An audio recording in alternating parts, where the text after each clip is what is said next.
पालघरमधील वाढवण बंदर प्रकल्पासाठी सुरू असलेल्या भूसंपादन प्रक्रियेत मोठा धक्कादायक प्रकार समोर आलाय. प्रकल्पग्रस्त आदिवासी लाभार्थ्यांच्या खात्यात जमा झालेल्या कोट्यावधी रुपयांच्या मोबदल्यापैकी तब्बल 50 लाख रुपये परस्पर काढल्याचा प्रकार उघडकीस आला असून यामध्ये संबंधित खासगी बँकेच्या हलगर्जीपणावर गंभीर प्रश्न उपस्थित झालेत. तवा येथील जागा मालक किरण पालवा यांच्यासाठी बोईसरमधील एका खासगी बँकेत खाते उघडण्यात आले होते. मात्र खाते सुरू करताना बँकेकडून मोठी निष्काळजीपणा झाल्याचा आरोप करण्यात येतोय.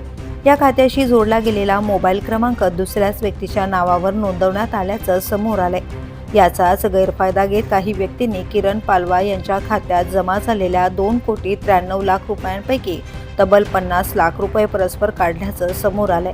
या प्रकारामुळे आदिवासी लाभार्थ्यांचे मोठे आर्थिक नुकसान झाले असून प्रशासनात खळबळ उडाली आहे. या संपूर्ण प्रकरणाची गंभीर दखल घेत डहाणू तालुक्याचे भूसंपादन प्राधिकृत अधिकारी महेश सागर यांनी पालघर पोलीस अधीक्षकांना पत्र पाठवत संबंधित बँक कर्मचाऱ्यांची चौकशी करून कारवाई करण्याची मागणी केली आहे. तसेच संबंधित बँकेच्या व्यवस्थापकांनाही याबाबत पत्र देण्यात आले आहे. दरम्यान जिल्हा प्रशासनाने आता भूसंपादनाच्या मोबदल्यासाठी वापरल्या जाणाऱ्या बँक खात्यांची आणि त्यांच्याशी जोडलेल्या मोबाईल क्रमांकाची पडताळणी सुरू केली आहे. लाभार्थ्यांना थेट संपर्क करून खात्यातील रक्कम सुरक्षित आहे का याची खातरजमा देखील केली जाते.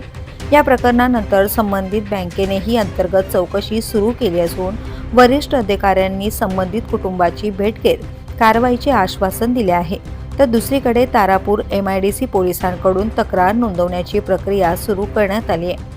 या संपूर्ण प्रकारामुळे आता भूसंपादन प्रक्रियेत वापरल्या जाणाऱ्या बँकिंग व्यवस्थेवरच प्रश्नचिन्ह निर्माण झालं असून प्रशासन बँक बदलण्याचाही गंभीरपणे विचार करत असल्याची माहिती समोर येते. पोलीस न्यूजसाठी अनिल शिरसाट, पालघर.